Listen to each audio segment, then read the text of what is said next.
shan't be timid. We ask at for our right. Till we fix the country. Fix the country. We go scream, we go shout, we go cricket till the night. We say fix the country. Fix the country. We say fix the country. Fix the country. We say fix the country. Fix the country. We shan't be timid. We ask at for our right. Till we fix the country. Fix the country. We go scream, we go shout, we go cricket till the night. We say fix the country. Fix the country. We say fix the country. Fix the country. We say fix the country. Fix the country. We shan't be timid. We ask at for our right. Till we fix the country. Fix the country. We go scream, we go shout, we go cricket till the night. We say fix the country. Fix the country. We say fix the country. Fix the country. We say fix the country. Fix the country. We shan't be timid. We ask at for our right. Till we fix the country. Fix the country. We go scream, we go shout, we go. This is Jafric Radio. Night. We say fix the country. Fix the country. We say fix the country. Fix the country. We say fix the country. Fix the country. We shan't be timid. We ask at for our right. Till we fix the country. Fix the country. We go scream, we go shout, we go cricket till the night. We say fix the country. Fix the country. We say fix the country. Fix the country. We say fix the country. Fix the country. We shan't be timid. We ask at for our right. Till we fix the country. Fix the country. We go scream, we go shout, we go cricket till the night. We say fix the country. Fix the country. Right. So, to our fellows out here in Japan, we say konbanwa. That is the Japanese way of saying good evening. And that is because at this point it's around 7:30 or 7:39 p.m. Japan time. And to those of you all the way in Ghana, we would say good morning because it's still around 10:39 a.m. So that is what we'll say. And to those listening and watching us live on various platforms all around the world, we would say good day, good evening, good night, or wherever to you, wherever you are, depending on your time zone. So once again, we welcome you to the studios of Jafric Radio, and this is the Jamboree. And for today, we are doing a part 2 of last week's discussion. And just a brief overview of last week's discussion, we talked about the Ghana we want. Yeah, so we focusing on Ghana as a country. And last week we had some great panelists on the show. We had Franco, who is a businessman based in Ghana and Japan as well. We also had Gifty Okwampa, who is a website editor and a model. and also based in Ghana. We had Hannah Abugri Wintima, who is a teacher here in Japan. Yeah, so in Japan, the students will refer to her as Hannah Sensei. Right, and she also expressed her opinion on various topics that we discussed last week.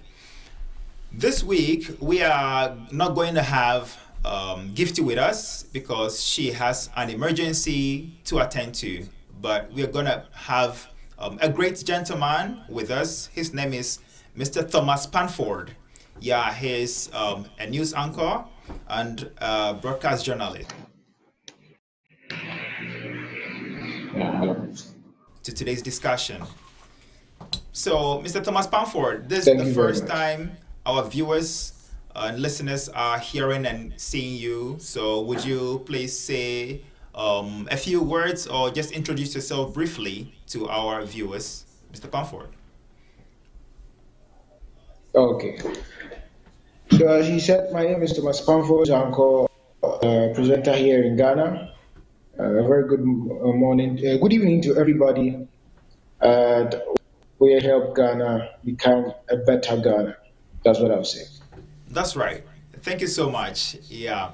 And so, for our viewers and listeners, and to those who didn't get the chance to enjoy the show last week, we're going to do a brief overview of our discussion last week, and then we zone in into our discussion for today.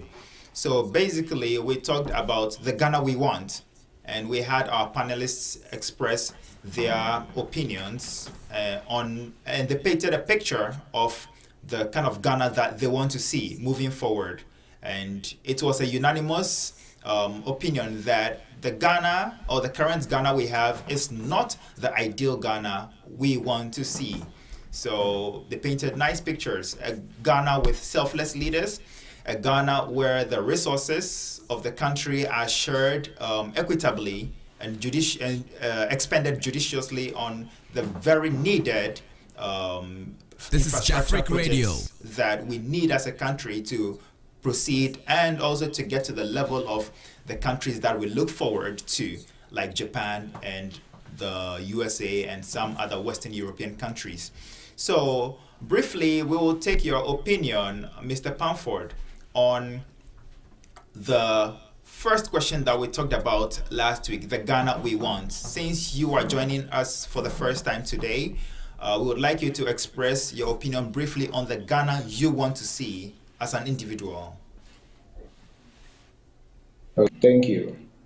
So the Ghana that I would love to see is a Ghana where policies, rules, and the system should actually work, where public sectors they know their roles to play in Ghana.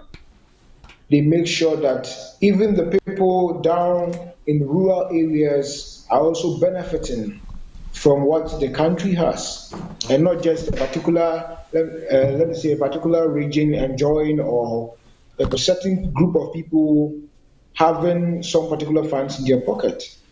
Everybody in Ghana would love Ghana to be like any other European country.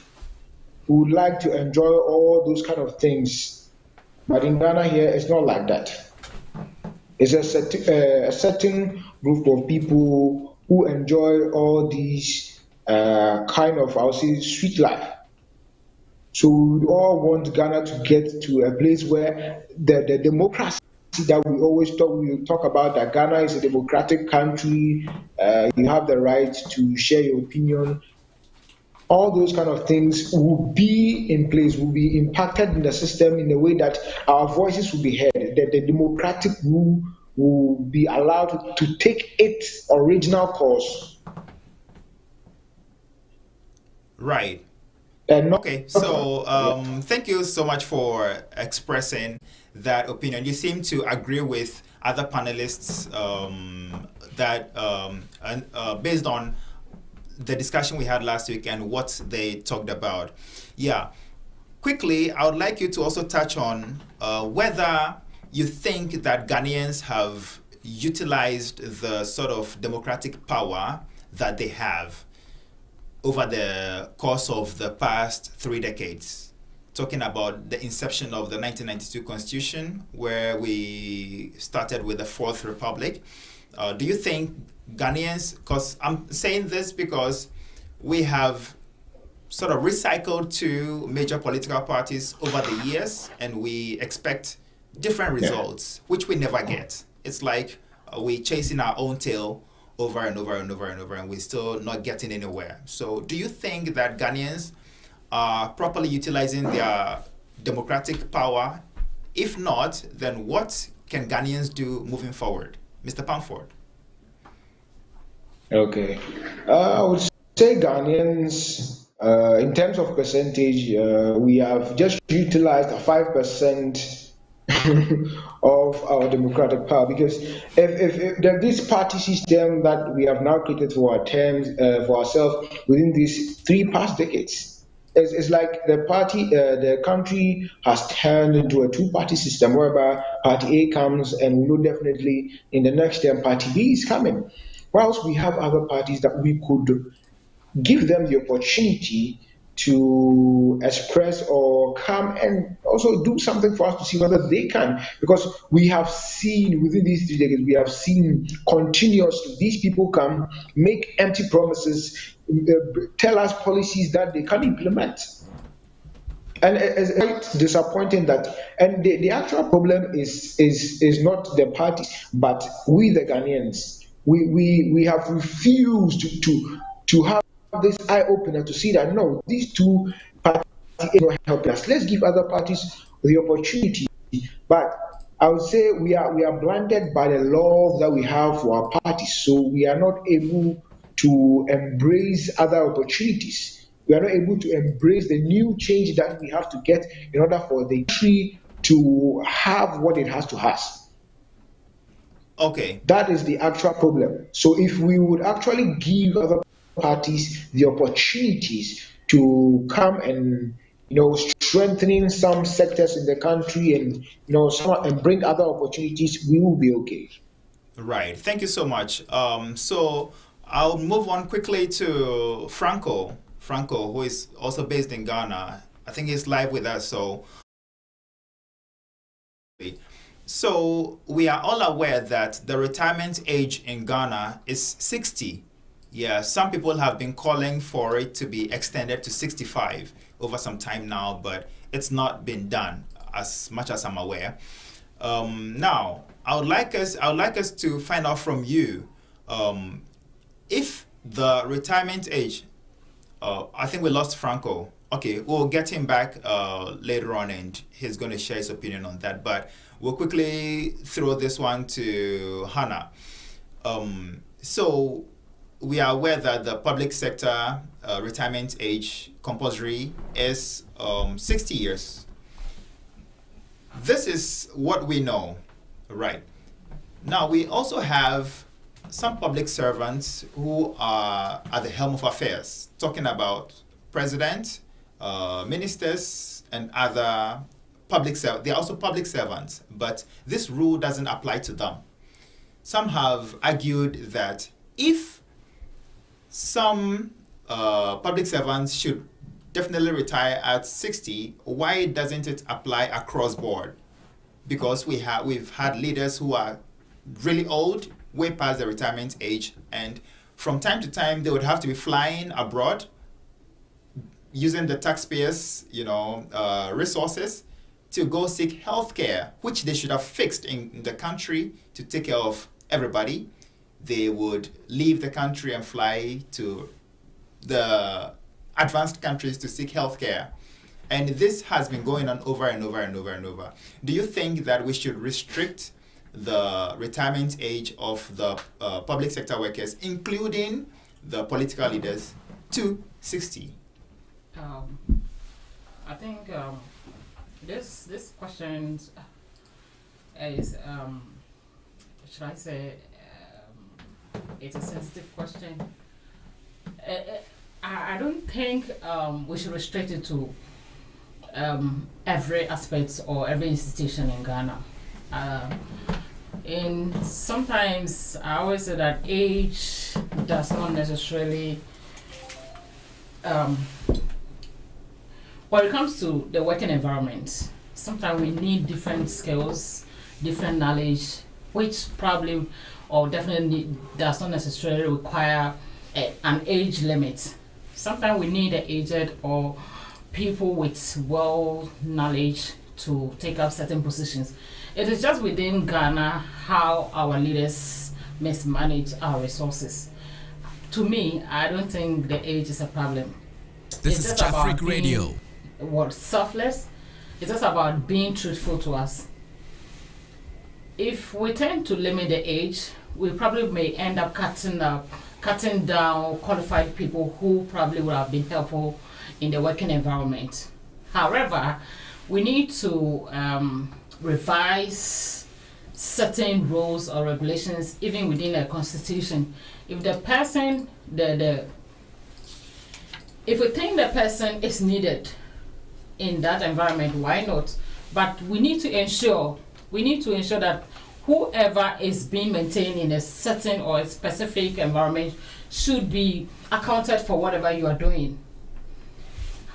In one way or the other, if you are of age, like some of our appointees, if you think that the person is just there, there's no contribution from him or her, but we end up spending huge sums of money just to maintain the person.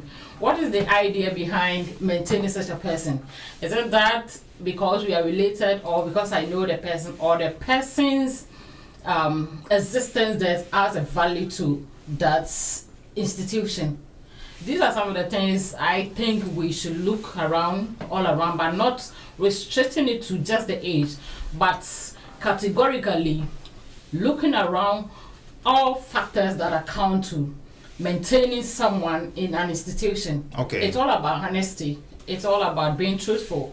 I don't think Ghana is the only one having such age people or people of age. Even in Japan, some of us work with them.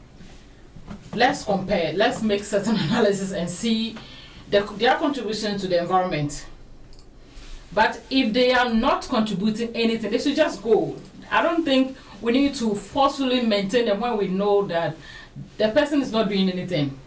When there are young, vibrant one or young, vibrant youth who is qualified, the painful aspect or the painful thing about this whole story is for the fact that sometimes we have qualified, young, energetic people who are available, but they are just maintaining someone just because of favoritism.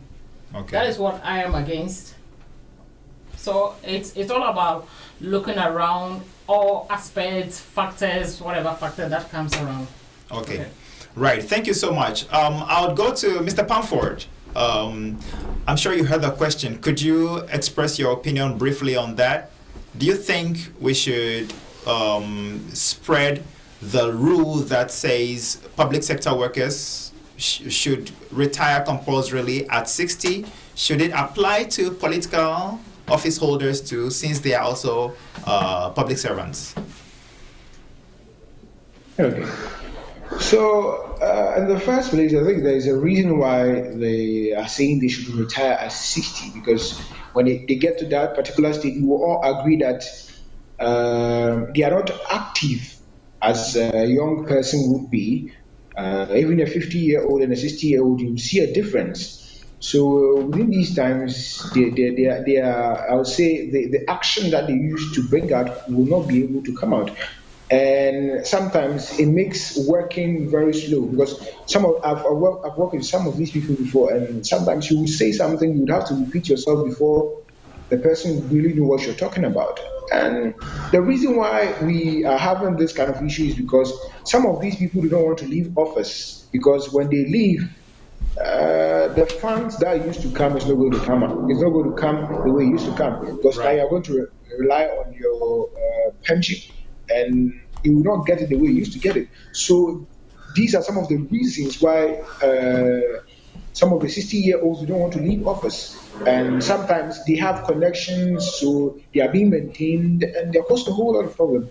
And then they are blocking the chance for the youth who are now energetic, have ideas, new inventions to bring in, and these people are being pushed aside. So it doesn't really help. But if we are going to keep such people, I think they should become part of a particular board who will share ideas for the companies or whatever sector they are in. At least once in a while, we call them, oh, Mr. So and so, you've worked here for maybe 60 years, and this is what we are doing. And we would like you to participate or share your idea. You invite these people in during such times, and they can still contribute, and it's very perfect.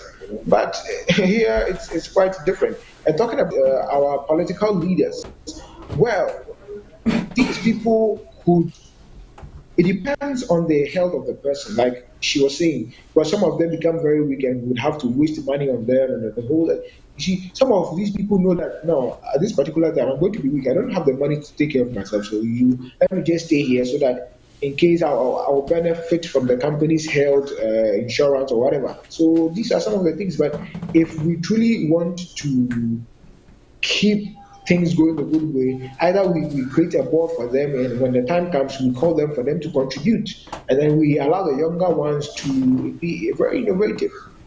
Yeah. Right. Thank you so much. I think you kind of agree in a way with Hannah. Yeah, Franco will be joining us via audio call since he's having a technical challenge with his video side. So yeah, let's go to Franco right now. Franco, can you hear me? Yeah, I can hear you. Yeah, so I put a question to the other panelists concerning the public sector workers' retirement age, which is at 60. Some have posited that we should make this rule cut across so that even the political leaders would also be bound by this compulsory retirement age rule, because sometimes we see aged leaders who on a weekly basis or on a monthly basis have to be flown outside the country to seek medical care, which is sort of draining the public coffers. And also, we don't get much of them talking about the position they hold. We don't get much contribution as much as we want to get, or as much as we have to get and what we pay them for. So do you agree with this assertion or you disagree? Yeah, I agree with this assertion. I agree that, the retirement age, which is 65, right? Yep. Oh, no, it's 60 right now, Yeah. but some are 60, argued 60. that it should be extended to 65. Yeah, I think things is 60. So 60, I agree to it, because I think by the age of 60, whatever you have to actually contribute to the nation, by that time you would have contributed immensely towards national development. So I agree to that assertion, so that it will also pave way for the young ones who can actually come in to actually help with national development, to also contribute their quota. So I agree with that. That's right. Yeah. So we'll move on to a very pressing issue right now, which is currently trending in Ghana, and it has to do with the budget for 2023. There has been some, issues relating to the censure of the current finance minister of Ghana, who has been at post, and there have been issues as to whether he's performing or not. And it's quite obvious, let's not play the ostrich, that he's not performed as Ghanaians have expected him to perform. Right. Now, as part of the budget reading, there is a point which has to do with freezing public employment in the year 2023. This is something which has come as a shock to a lot of people. Do you think that this is a step in the right direction? I'll give this to Franco first, since you've joined us.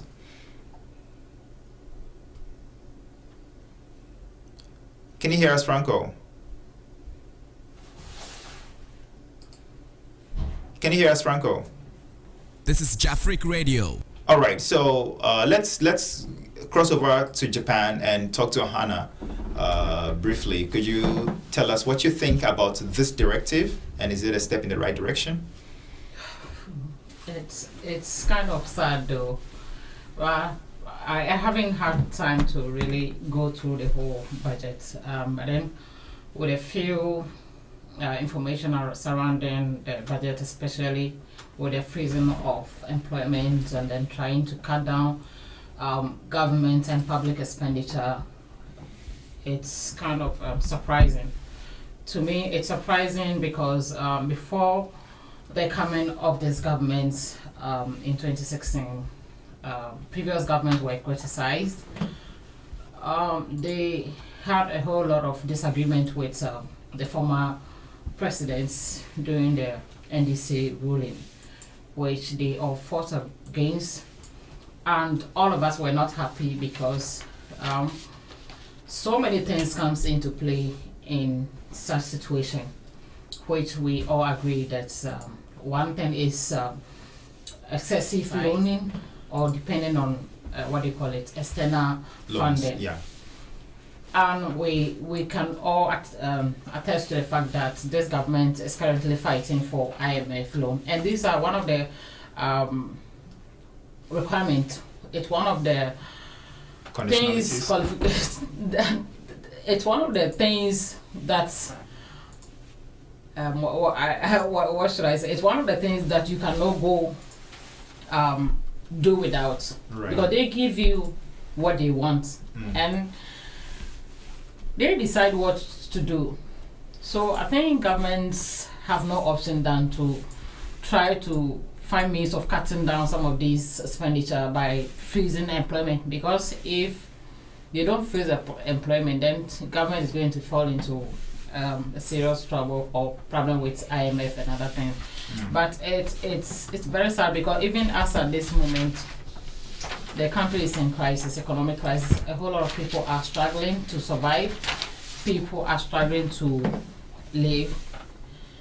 And to the extent that, as we speak, people are living within 800 Ghana cedi as a salary. Some are commuting for work just to receive about 500 cedis within a month. People have lost jobs already, and all hopes are on government. So I don't know the hope we should have in government to just wake up with another news that we have to freeze employment in the coming years. It is sad news. So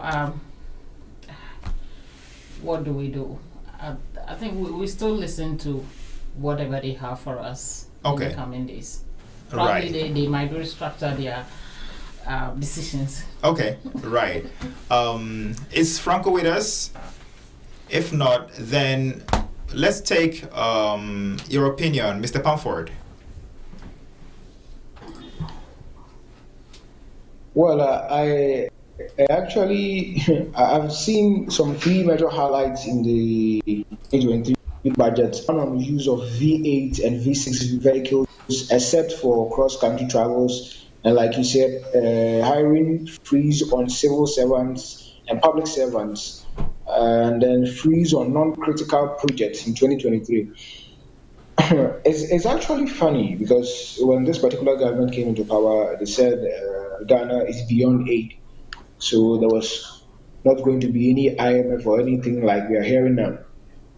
So we are all wondering, then how are you guys still going for IMF if we are beyond aid? And just recently, the finance minister repeated it again, that we are beyond aid. But we can't even understand. Because seriously, now, they should have froze a hiring of civil servants a long time ago. I think that should have been done, not even with this particular government, because they've inculcated something in the Ghanaian youth, like when we go to school, we all know that after school, government is going to employ us. So that is the notion that a lot of people have. If they have created employment in other sectors, in the agricultural sector, focus on other sectors, that place would not be choked as it is now. Even look at the number of appointees that they have.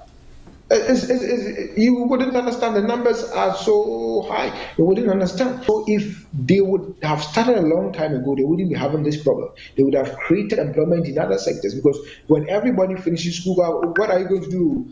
Oh, I'm going to be a nurse and the government is going to pay me, or I'm going to get some appointment in the ministry, and that is what is going on.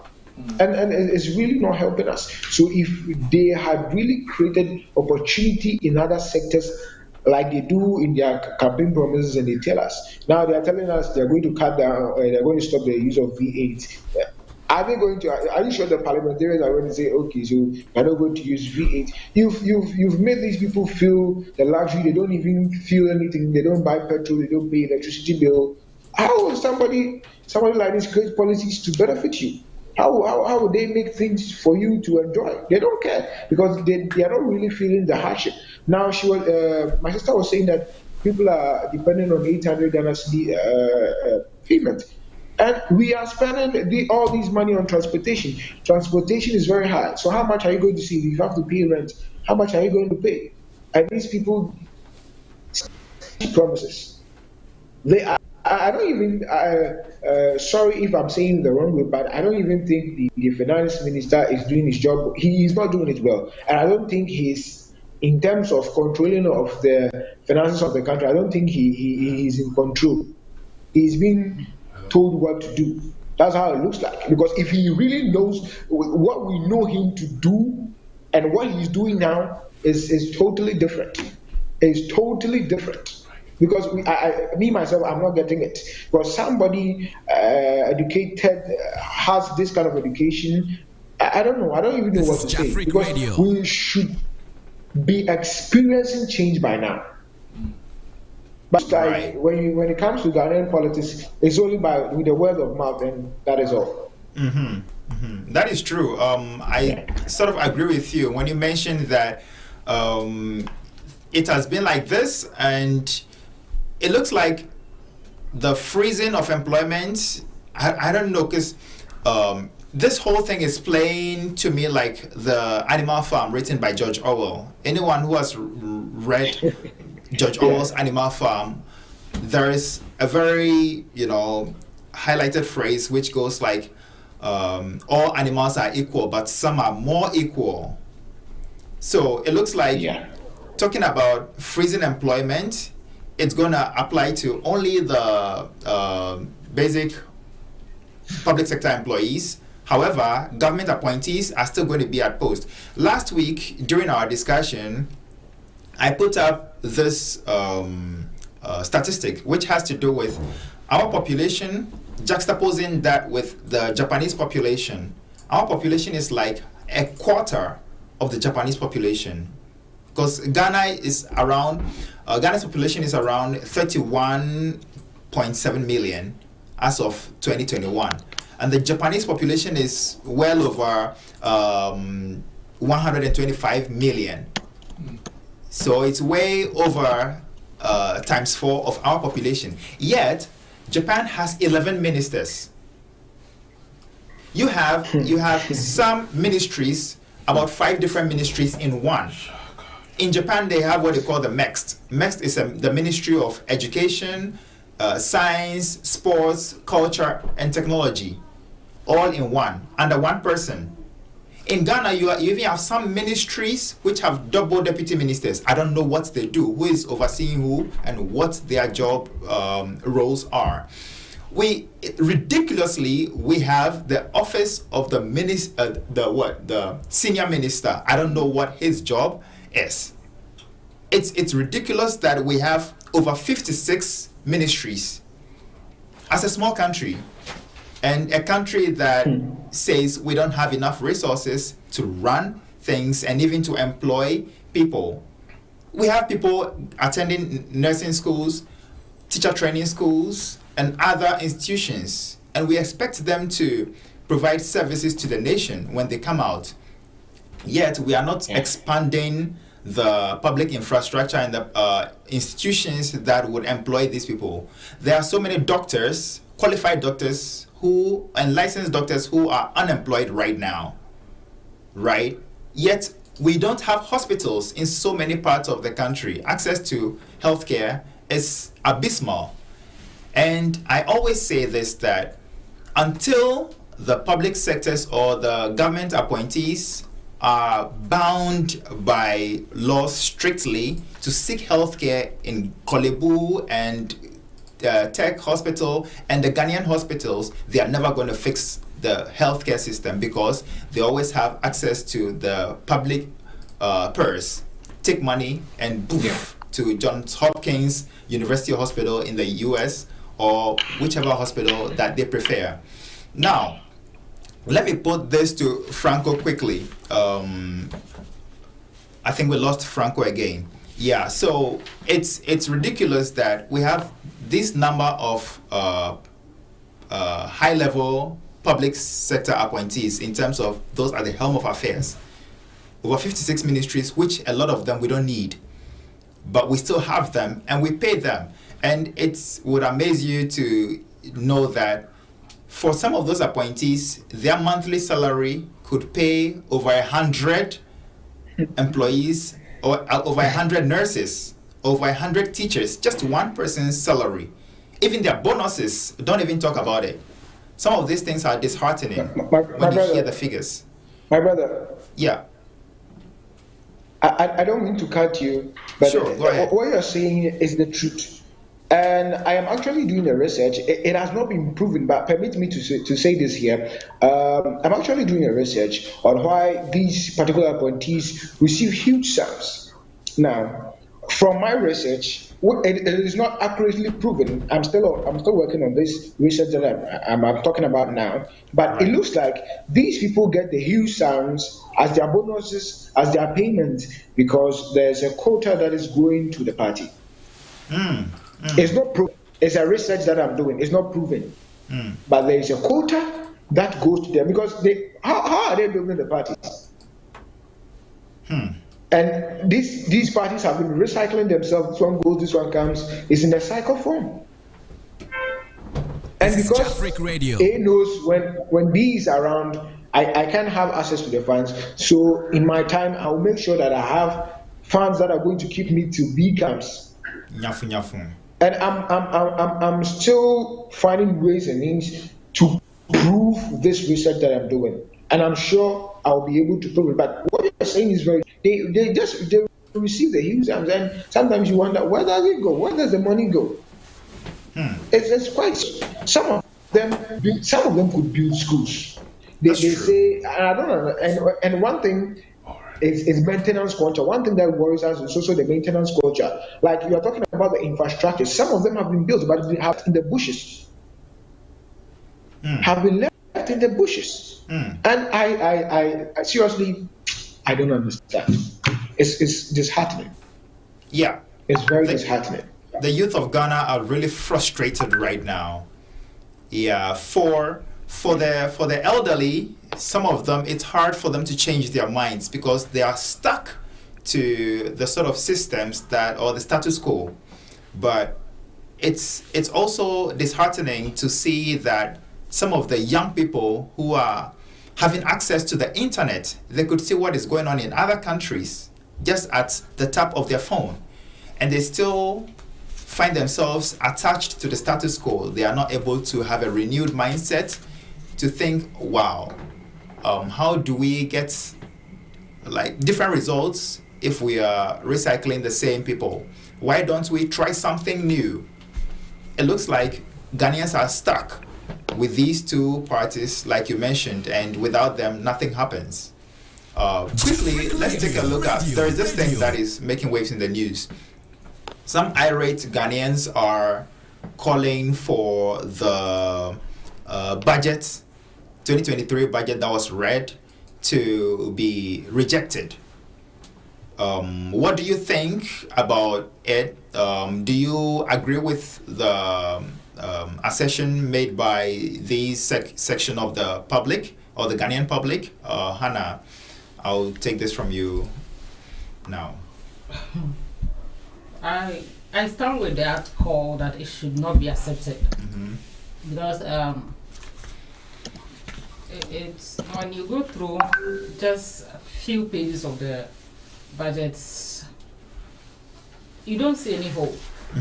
Just as you made mention that Ghana is stacked, and everyone could attest to.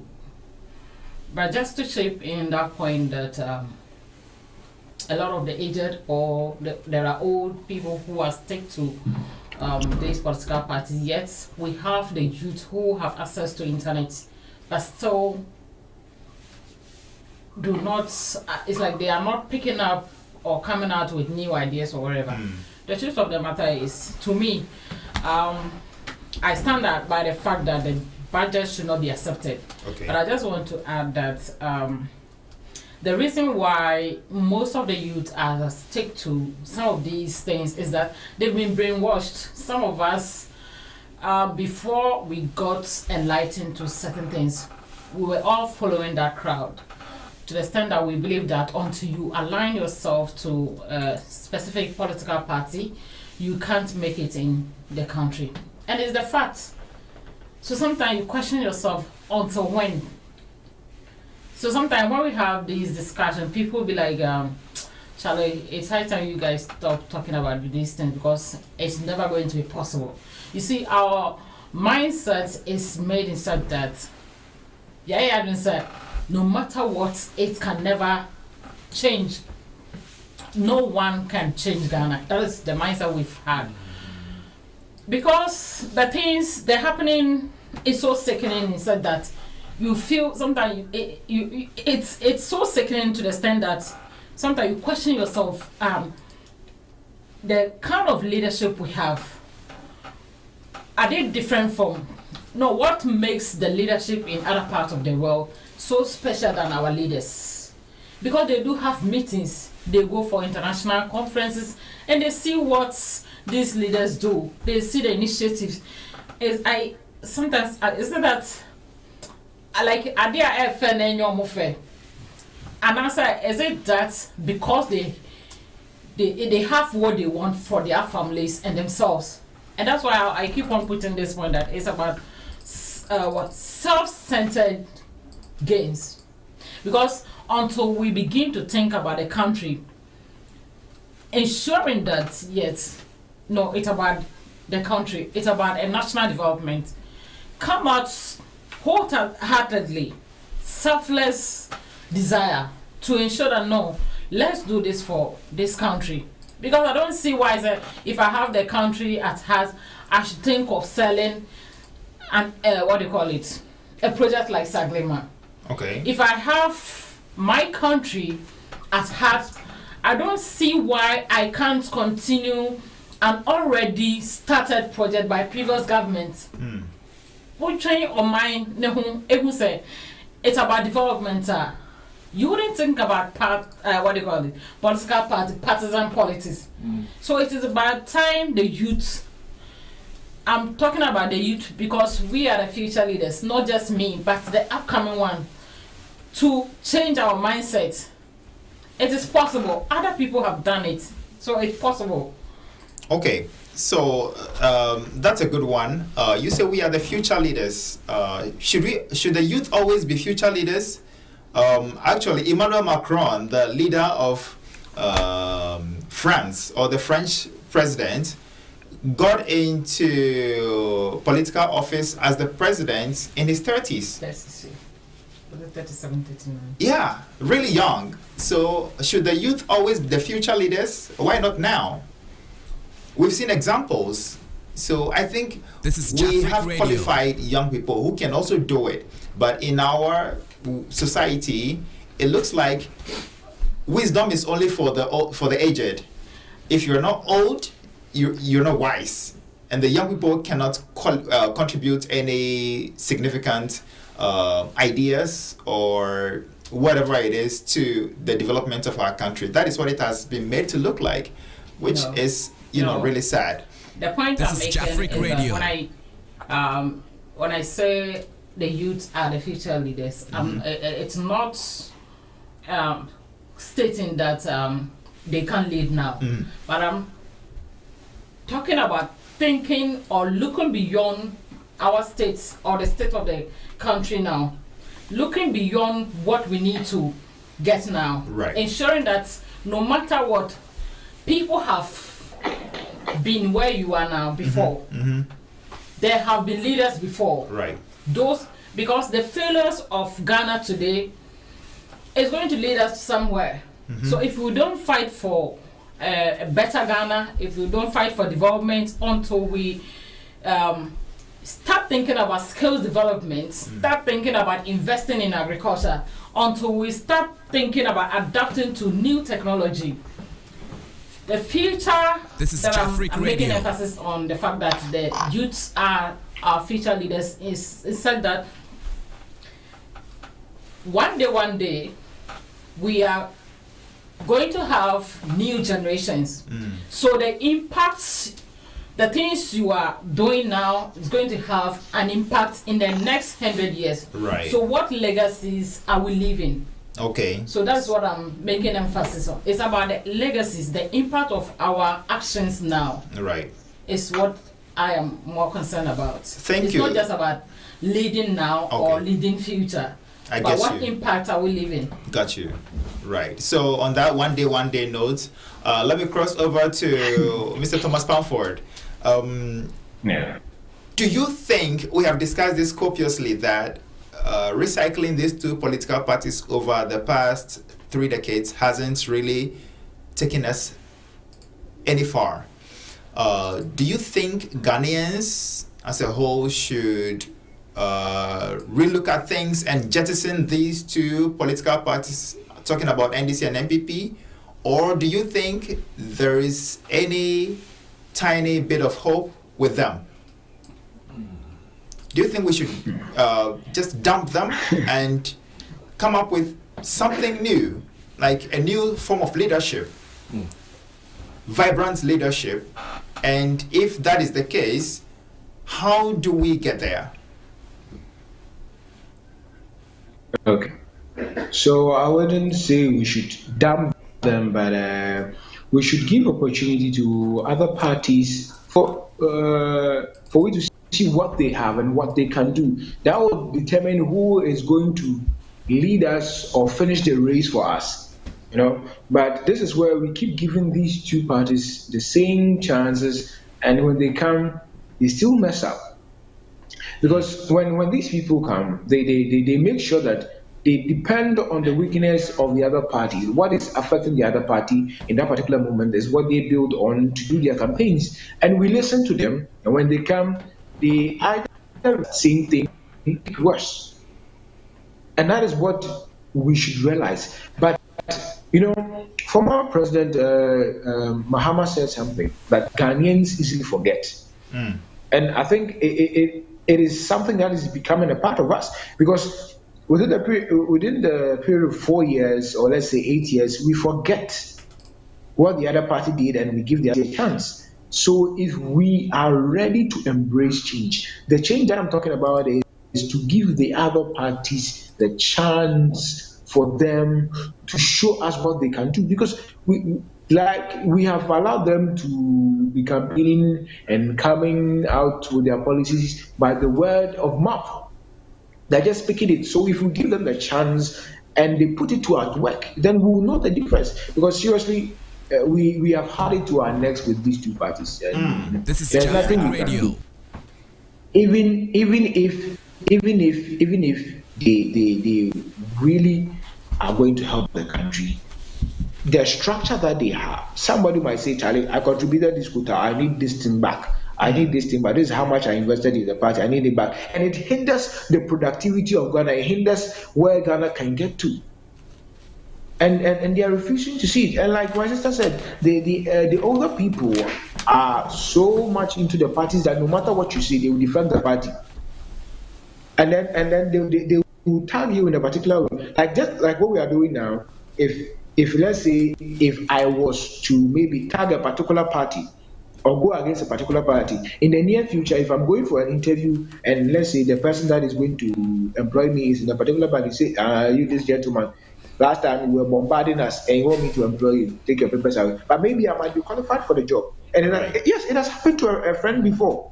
What he's a journalist, and he said, no, you can't work in this media house because we've been bombarding this particular party for a long time, and we can't help you. But he was really qualified for the job, has all the experiences. Yes, it happens. And you see, this budget that you were talking about, one of the 2022 budgets, I think I don't know where it is, but I remember the theme. He said building a sustainable entrepreneurial nation. In this particular nation, with the youth, we have big ideas. When you go, it's either they steal it from you or they tell you that the idea that you have cannot happen. I've experienced this before. Somebody stole my business idea. I didn't have the notion that this could happen. He told me, "Oh, you don't have the one, you don't have the funds. It's a great idea. You need somebody to push it for you." And I said, "Yes, that's why I've come to see you." And the person said, "I can't help you." By the time I realized that he has pumped money into it and he was working, but he didn't know how to sustain it, and now it's on zero grounds because it wasn't his idea. Yeah. Yes. I've been a victim of this too, so I can feel your pain.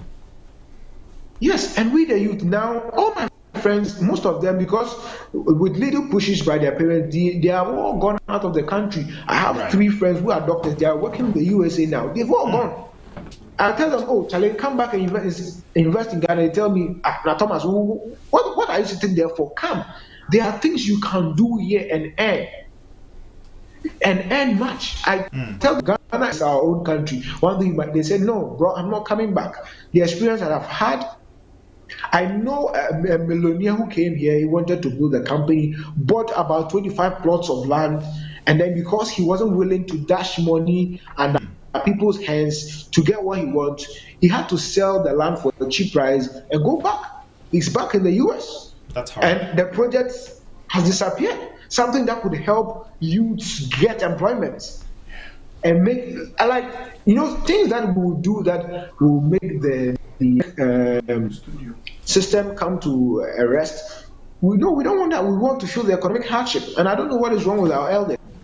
Most of our elders are having issues, and that is why we need to allow the youth. We need to pump the youth into all these sectors. As for the budget, he's not controlling. He's not controlling what he brings out. There's somebody controlling it, so they should forget about it. But if we really want these people, these two parties to change, we should accept change and allow another party that we think, when we listen to them, we feel that they can do it. We will allow that particular party, and if them will change, and then I think we would have the change that we want here.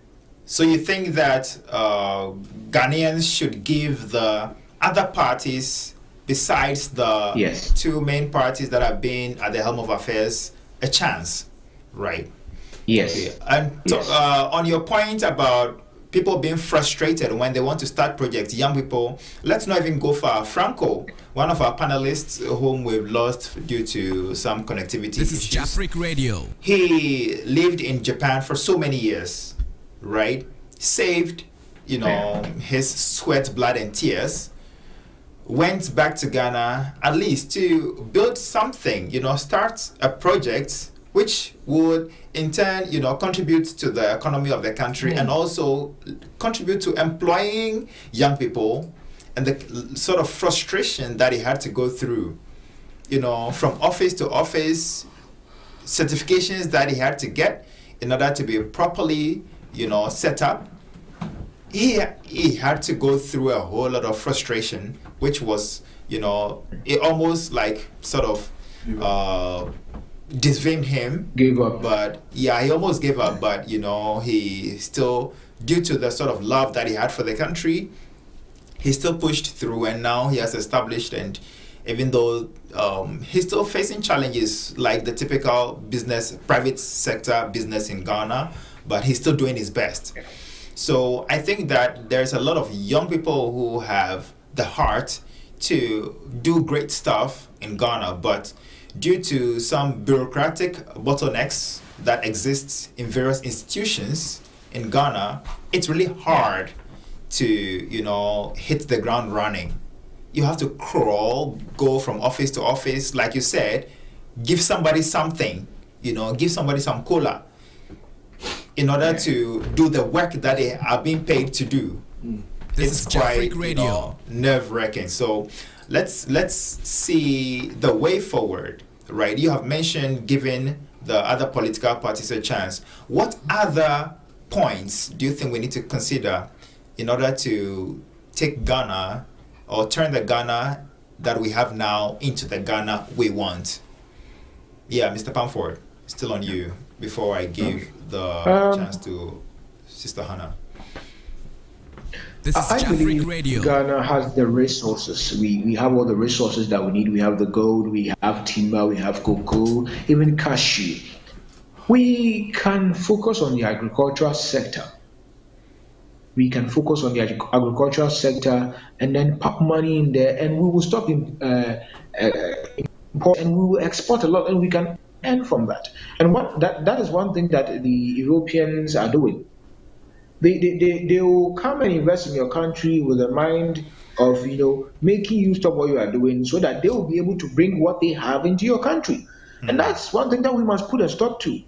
If we focus now, one major thing. Look at what is going on. This mining thing that is going on in the recent Anas video. How can a foreigner, I think he's an Indian or so, come and tell you that he has a connection with the ministry and that will help somebody to do something that is not right? This is quite serious. It's crazy, right? But if we make our policy the right way and we mine in the right JAMBOREE way, Radio. I don't even know. We can do things in the right way and earn. Ghana is really beyond aid, but in the right way. If we are investing in ourselves, to invest in ourselves, and we are refusing to invest in ourselves, because there are so many sectors that Ghana could invest in, and we will get the money. Right. We have petrol. We have petroleum, but look at how it's going. The prices have increased just because. It's not because that is Russia and Ukraine. We know, yes, it has an effect on the economy, but the real reason behind it is people are hyping the prices because they want to get money, and that is the real fact. There are economical crises, but this is a real fact. So what we have to do is, one of the sectors that we can invest in to help Ghana is agriculture. Because now most of the cocoa farmers are cutting the cocoa to go and do galamsey. And after galamsey, what else? There will be nothing. But if we invest in the cocoa, now I think Ghana has even dropped, because Ghana was leading in cocoa production. Now we've gradually came down to, I don't know whether we are second or third. We are dropping, and it's really bad. Ivory Coast is ahead now. For some years. Yes, now. Ivory Coast is ahead now. Yeah. And that doesn't speak well. It doesn't speak well, but they are not focusing there. They are not focusing. They are not focusing. Even these savannah lands, we have agricultural products that we can go there and export. But now all these rivers that we are polluting, we could channel them to the savannah lands and use them for plantations. These are ideas that the youth have. But when you take it to them, they'll tell you it can't happen. Right. If we are channeling these rivers to the savannah lands, my brother, Ghana will be on top. I'm telling you. This Ghana is will be on JAMBOREE top. Radio. They just say Ghana is the gateway for nothing. They just say it by the word of mouth, but they are not really making Ghana the gateway. Right. And it really hurts me. It's really hurting. So let's take a few messages before we round up. So Regina Teria says hi. Gifty Okwampa says love and fire, and she also comes back and says keep up the good work. Right. And Popsan says we need a better Ghana. That's right. Gifty Okwampa again says we have to stop the selfishness. Right. So, Mr. Pamford, you touched on agric, and also you mentioned something about importing fuel while we have crude oil in the country. Over the years now, I don't know what work Tema Oil Refinery is doing. Yeah, Tema Oil Refinery has been sitting, and we pay staff and directors at Tamale Refinery, but I don't know whether the word refinery is just a joke or something. I don't know what it is. Yeah, but thank you so much for. Yeah, Tamale Refinery has been there for so many decades. Yeah, but I don't know what they refine. Whether they refine adjingo or palm oil, I don't know if it was built for crude oil refinery. I don't know. Yeah, because over the years, I don't know why we still have to be importing and relying on other countries and be blaming Ukraine, Russia, and whatever. So, Hannah, on you, what do we need to do moving forward to take the Ghana we have now to the Ghana we want, or the promised land?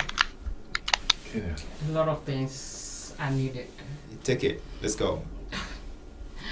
I think at this point we are tired of our democracy.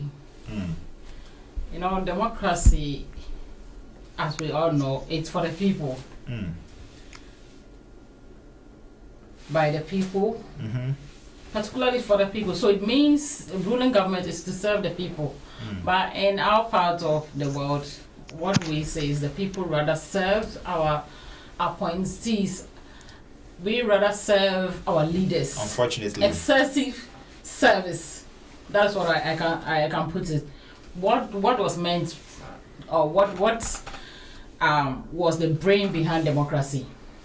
It was to ensure that rulers of the nation are elected by the public and to serve them, and that government is supposed to be accountable to the people. What do we mean by accountable to the people? To fulfill your promises, to deliver the promises you gave during your campaign, not just your promises or your policies, but any other initiatives that you think it's good for the public, whether for your government or previous government or any other initiative initiated by any other third party, should be accepted. But in Ghana, all we know is, one, the person is not from my party, it's bogus. This is Jafric and that's Radio. why we can come into power and neglect previous projects. And I'm making this statement because this is not the first time. I know previous government also abandoned projects that were started by the NPP government in their term. So it's like they are playing with the minds of Ghanaians. So this party comes and do what they want at the expense of the sufferings of the citizens. So to me, I think, like I said, we are tired of NPP, NDC. The next option, like my brother said, would have been an alternative political party aside these two political parties. But the truth of the matter is, it's not possible at this moment. For how long shall we wait? For how long? Because the truth of the matter is, the minor political parties we know, most of them are not also serious. Some of us who have worked with the media before have gone for an assignment with some of these things, and we know their actions. We know the things some of them do. Right. So sometimes I'm not surprised. Sometimes I perceive that they are also going to repeat the same mistakes these people are doing if they have the opportunity. Wow. But I think it would have been better if we have an alternative from aside these two political parties. It would have been a lesson to these two parties. Right. But truth be told, it's going to be very difficult. It can take us years until probably maybe these parties come together. But even if they come together, it's going to be difficult. You notice that these parties are going to bribe them with money. We shouldn't be surprised that most of them are being influenced by these two political parties. Right. Yes. Yet, they keep on playing with our minds because they think that this is Jafric Radio. There is no party that can overtake them. So, what we say is delay in decision making all the time because they keep on battling. This is this, this is that. And you realize there's no consensus just because each of them have their own selfish desire. I was asking myself when Haruna Idris and Co were calling for the removal of the current finance minister, I questioned myself, would they be the one in power? Would they have called for his removal? That was my question first. I'm not saying that their call is not right, because we all know the crisis we are all going through. But the question is, if they were the one in power, would they have been bold to call on their leader to remove him? I guess your guess is as good as mine. Yes. Yeah. It's a question that I've been question asking for the myself. gods. Yes, a question of thought that we all need to think about. That's right. Okay. So well, I think at the point there was this argument as to whether we need democracy at this our current economic situation in Ghana. And sometimes some of us will be like, I think it would have been better we maintain our traditional leaders, or currently we wish we can go back. But the truth of the matter is, how truthful are these leaders too? Currently, most of them have also been influenced by these political parties. Okay. Yes, because they are the leaders that we think could have been, what do we call it, independent in our society. But how honest are they? Should we give power back to these leaders? How truthful are they going to be to their leaders? But to me, I think probably that would be another best option, because that one you are going to be within your own local vicinity.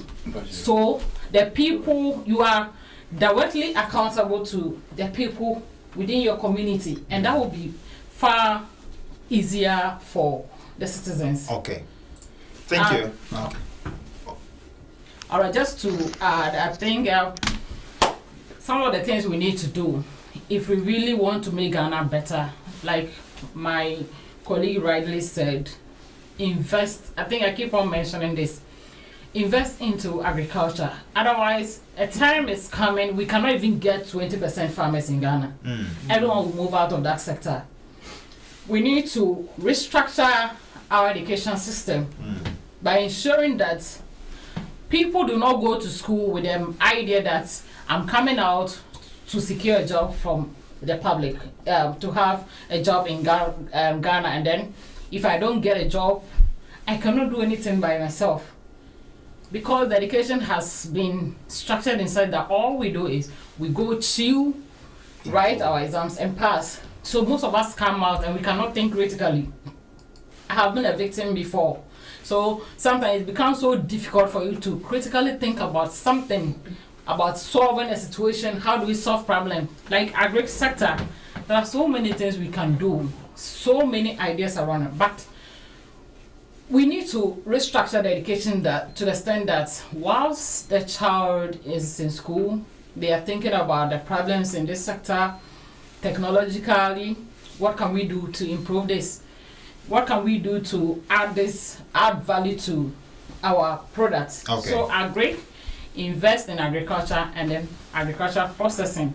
So that's just a little I can put up. Right, thank you. You mentioned the point in your submission that we are going to have just a few farmers if we are not careful. Yeah. Let me be quick to add that China is currently exporting cocoa. Yes. Right, they are growing cocoa and exporting at a commercial scale right now. Where did they get their agric officers from, or their cocoa officers from? From Ghana. They took Ghanaian agric extension officers to China, and they pay them so much that our farmers or our extension officers are happy working in China. Wow. Yes, that is because our government is not doing enough for them. When they have a better opportunity, won't they move? Of course, every rational human being will. So yeah, it's a good point. Now we're wrapping up, but quickly, there is this issue that is really hot in Ghana. Let's touch on it quickly. So I saw a video of President Joe Biden, the president of the This is JAFRIC Radio. The biggest economy in the world, right? The USA. He communicated his well wishes to the players of the United States at the World Cup in Qatar by a phone call. he spoke to them through a phone call, the coach's phone, and it was put on loudspeaker. The players clearly heard what he said, and they were really appreciative of the fact that he was, with them in his thoughts, right? This is the leader of the largest economy in the world, the number one economy in the world. Back to Ghana, the Ghana that we are from. Our leader had to fly a jet from Ghana all the way to Qatar to give his well wishes and encouragement to the Black Stars of Ghana. This is ridiculous.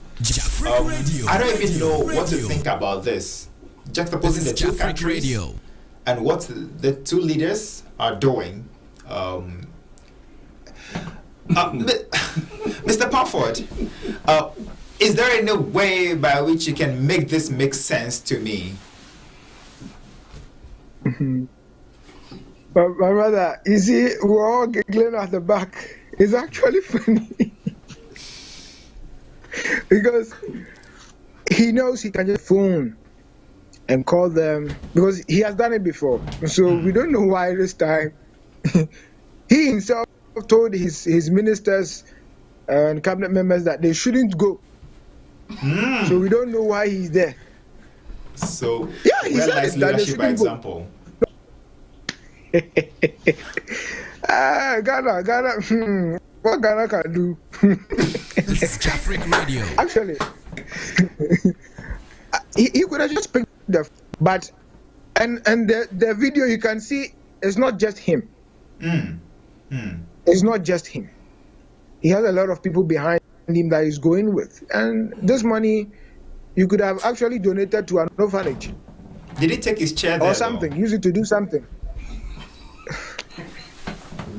Me, I don't know. I'm only asking. For someone asked me. Someone asked me to ask you, since you're in Ghana. Someone asked. I don't know whether he said. Should I say? I don't want to send. Please. But you actually know. They always take his share with him wherever he goes. They actually take the share with him. But I think he could have done better. Right. I think he could have just given them a call, because he went there, and then now people are actually, yesterday on Twitter, people are bombarding him that they actually blame Otuado and Nana Akufo-Addo because all the adults are there and then we are still losing. Why? What did you go and do there? People actually, Ghana, we have this association with spirituality that they're actually saying he brought bad luck to the players. They could have actually won, but he went there. You could have just said, "Oh, last time he did it with that one. Asamoah was the captain. He actually called them. That one was a video call. He said, "Oh, captain, take care of the team. Make sure you guys win." It was nice. The only thing was that we missed the penalty. That was all. But you should have called them. The money that you would have wasted, you would have just, you are close to the Osu orphanage. They should use it to eat for a month or something. It would have been nice. The amount of money that is going to cost to fly this jet all the way to Qatar and back could have built a school. I can assure you that. It could have built a school in a rural area in Ghana. It could have dug boreholes, a hospital in Ghana. But do we care? Do we care as a people? What are we doing to ourselves? What I know is, you see, before we are copying blindly from the white man. We are copying blindly. There are things that they do, they have a way of doing it, and they know how to benefit their people. But I think our people don't learn it that way. They copy blindly, and they just do copy and paste without knowing the end results, without knowing the effect. And that is what is worrying us. Oh, my brother, you know it. Don't be using shortcuts. This is JAMBOREE Radio. Don't be using shortcuts. Okay, sir. And that's what our leaders are doing.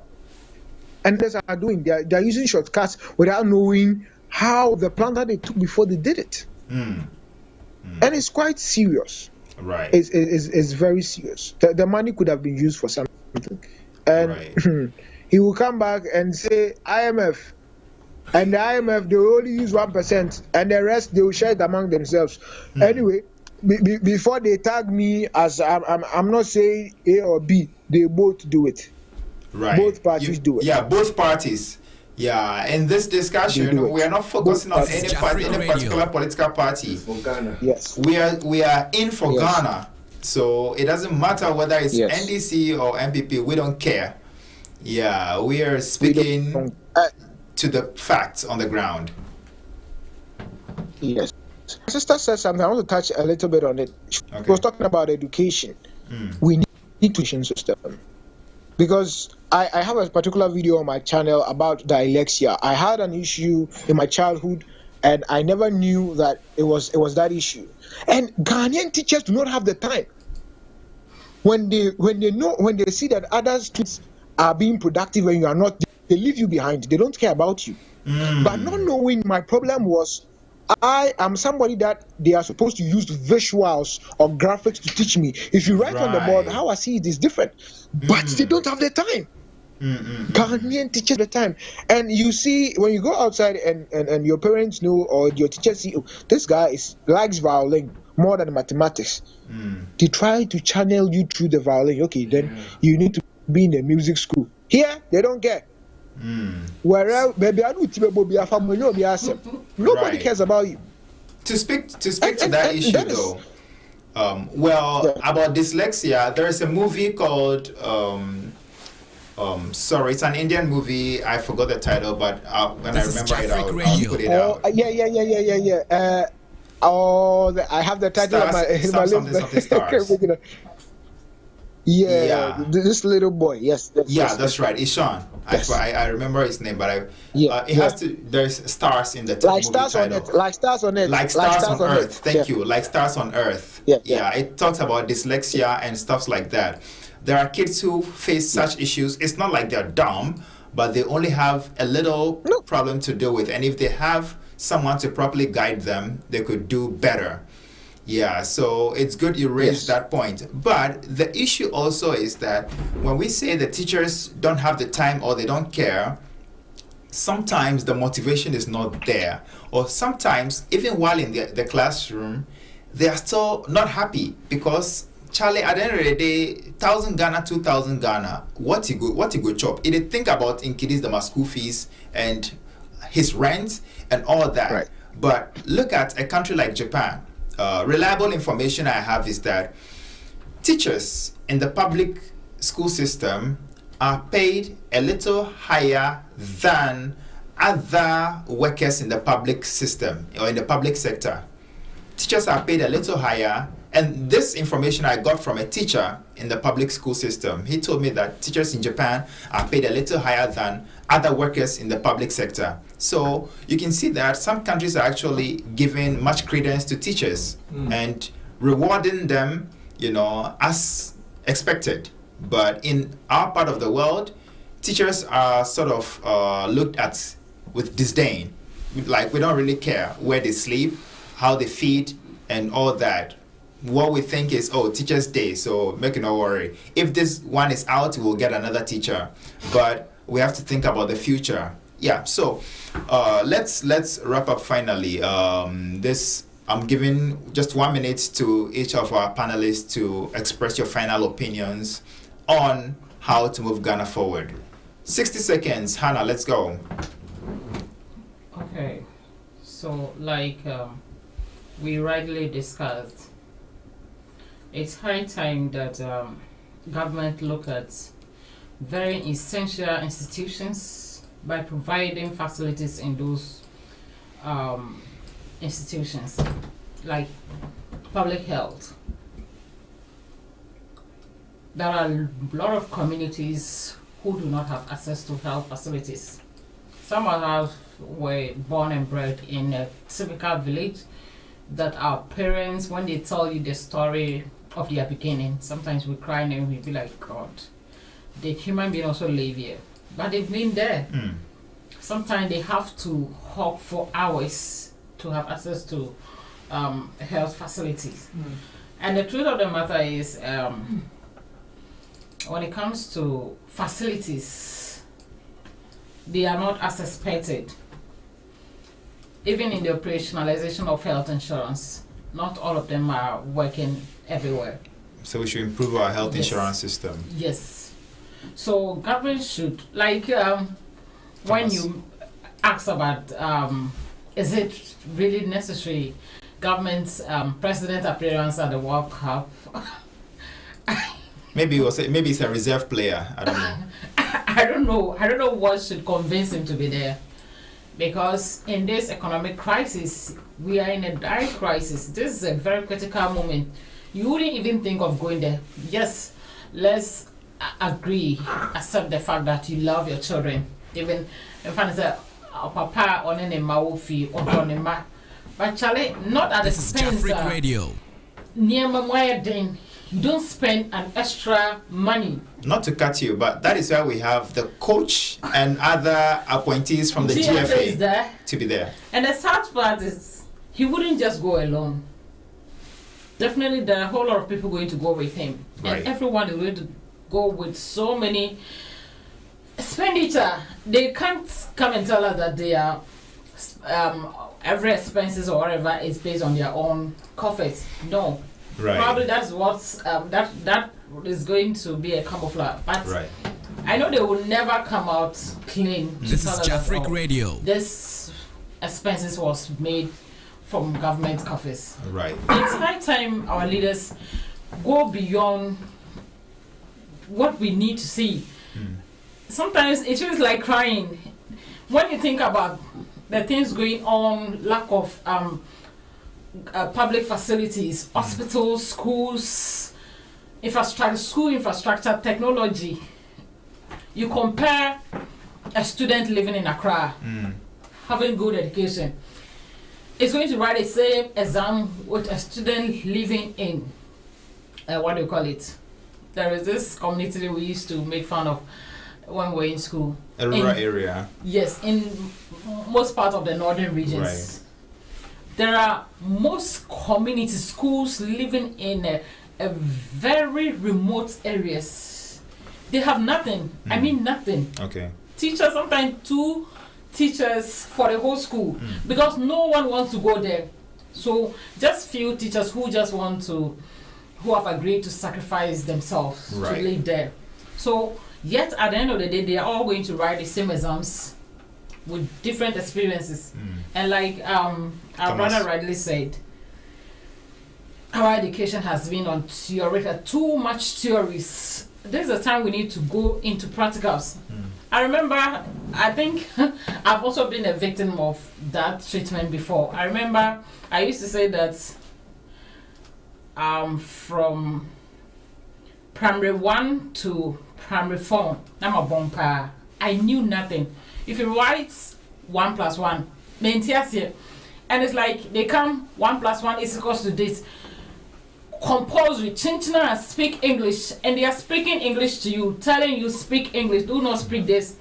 Failing to translate whatever they want you to understand to your level of understanding. Right. These are some of the things that governments, the country is failing to look at.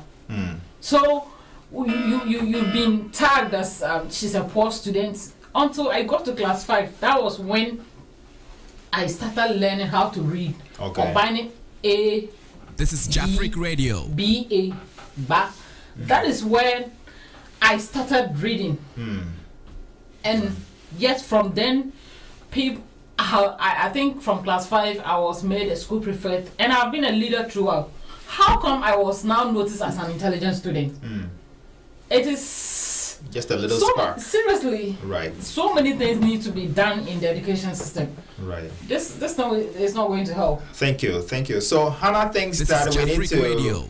revisit our educational system and restructure it properly. So let me read a few messages. Gift Your Compass says we can also improve on the movie industry too, because that can also generate income for the country. That is really true.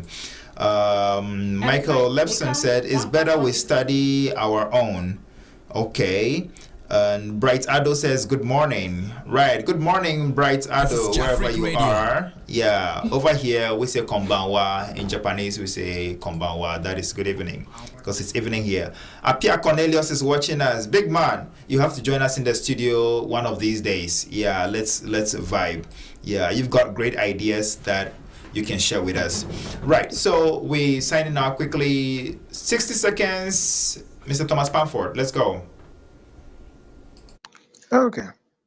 So what I would say is one of the I just talked about a lot. We've all talked about a lot, but one of the things that I've noticed, and if we do it, it would help us, is we should a particular sector because we want to make money, but we should also have passion for it. Most of the teachers, you were saying government doesn't help them. Government needs to help them, make them feel comfortable so that they can teach us well. But also, we shouldn't let our parents or we shouldn't let our problems push us into a particular sector just because we know government will be paying us and we can be going for loans. Most of the people who go into teaching, they go there because these people have access to government loans. They can easily get any loan in the country, and they easily get paid by the government. The person might not have the passion for the job, but will go there. Then later on, the person might be restricting him or herself to say, I want to stay in the city, I don't want to go to the village and teach. We should also take, and then we should also invest in our agriculture. Some of the youths are very innovative, finding ways and means to improve our agricultural sector, and the government should look at these sectors. We also have youths that are now bringing their there's this guy that has also created make a car with scraps. He's there. There's another gentleman. I was just reading an article. A gentleman in the Kwame Nkrumah University of Science and Technology using plastic bottles.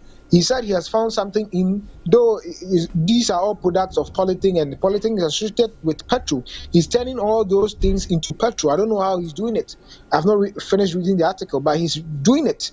So if somebody can use a plastic bottle and to petrol, we should invest in this. This is really going to help the country for us to benefit. I've not really heard this anywhere, but he has been able to do this, which could help the petroleum sector.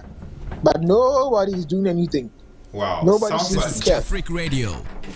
Yes, he's in the University of Kwame Nkrumah University of Science and Technology. He's used plastic to create petrol.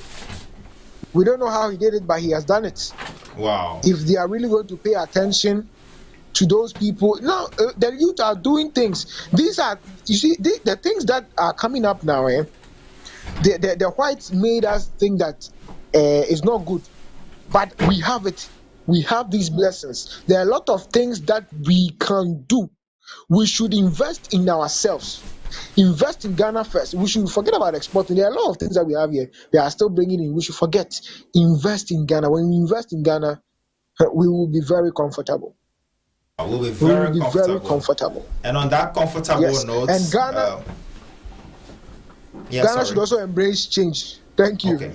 Okay. So on that change note, this is where we end today's edition This of is Jafric the Ghana Radio. We Want. Anam Paul is also watching us live. Mr. Apia Cornelius is still watching us live. And to all those who joined us via various platforms, Facebook, the Jafric Radio app, and those who joined us from various countries, sending your messages and all that, we really appreciate your contribution to this program. Without you, this program wouldn't have been a very good one. So yeah, Mr. Apia Cornelius, you say, well, thanks for acknowledging me. I just joined. Good job. I'm enjoying it. Yeah, This I is realized Jafric that Radio. you joined in late today. Yeah, because you are usually with us right all through. But yeah, I'm sure you're doing a great job out there. Thank you so much to each and everyone for joining us. We are still fighting for the Ghana we want. Sometimes these discussions should not be underestimated because they end up awakening some people. Sometimes sharing ideas amongst the youth is a great avenue to unearth some of the hidden talents or the hidden ideas that would, spark some fire to lead us where we want to go. Knowledge is not only for the aged or for the old folks, wisdom is not only for the old folks. The young people also have something to contribute. So please send us a message if you would like to join this program sometime later, whether live in the studio, or if you would also like to join us via Zoom or whatever, like online. Please feel free to let us know. So you can send an email to Jafric Radio, or you can also call Jafric Radio on +81. If you are outside Japan, you add +81 908 301149. It's on your screen right now. And also you can send an email to jafric@jafricradio.com, and you could join this discussion live the next time we hold it. And till then, this is what we say. Sayonara, as the Japanese will say. We say au revoir, monsieur, dame, as the French will say. We say zaijian, as the Chinese will say. And also the English will say, we will see you for the one corner there. Right, so thank you so much. It's been myself, Will D. Charlie, hosting this show, ably produced by Popsan, or Nanaya Pop Samuel Enning. I was joined by my able panelists. In the studio here in Japan, we have Hannah Abugri Wintima.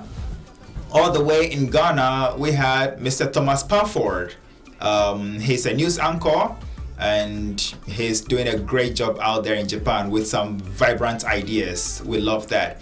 We also had Franco. Yeah, Franco is also a businessman. He's, between Japan and Ghana, but he's currently based in Ghana, doing great things, employing the youth out there. So this has been a Jafric Radio presentation for you. Catch you same time next week, and do good, and be absolutely massive in whatever you do. Thank you. See ya.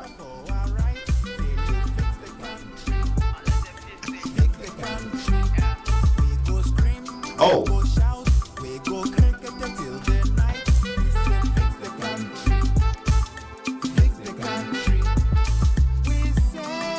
This is Jafric Radio. Jafric Radio. But I guess welcome. I guess